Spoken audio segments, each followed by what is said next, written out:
এই পাতার আওয়াজটা শুনলেই মনটা যেন থেমে যায়। একটা পুরনো দুপুর, মায়ের গন্ধ, রান্নাঘরের আলো আঁধারি। আজ আবার ফিরলাম সেই মুহূর্তে। মা আর আমি একসাথে কুমড়ো পাতার বড়া করছি। পাতাগুলো মা আগেই ধুয়ে রেখেছিল।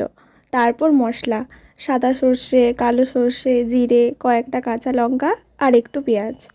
মা বলল এইটুকু দিলেই গন্ধটা ঠিক হবে, এভাবেই তো আমার মা করতো। এই কথা শুনে আমি থেমে গেলাম এক মুহূর্তে। তারপর মা হাসতে হাসতে বলল, এই রান্না আমি আমার মার থেকে শিখেছি, আজ তুই শেখ। পাতার গায়ে মাখিয়ে দিল নুন আর আমাকে বলল, এইভাবে করিস আলতো করে, যেন ছিঁড়ে না যায়। আমি শেখার চেষ্টা করছিলাম আর মা ধীরে ধীরে শেখাচ্ছিল। সব মশলা বাটলাম একসাথে, তার মধ্যে একটু নুন আর 1 চিমটে হলুদ গুঁড়ো। মা হাত ধরে দেখিয়ে দিল কিভাবে পাতার গায়ে মশলা লাগাতে হয় আর কিভাবে আলতো করে পাতাটা গুটিয়ে নিতে হয়।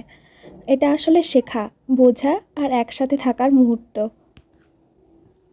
এরপর এলো তেলের পালা। মা বলল সর্ষের তেলেই ভালো হয়, কিন্তু যেটুকু ছিল সেটা একটু কম ছিল, তাই আমি মিশিয়ে দিলাম সাদা তেল আর সর্ষের তেল একসাথে।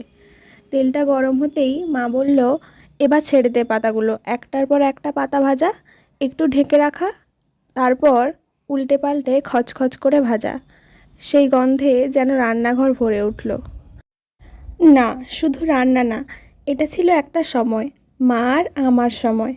ভাজা শেষে আমি গরম গরম বড়াগুলো একটা প্লেটে তুলে রাখলাম।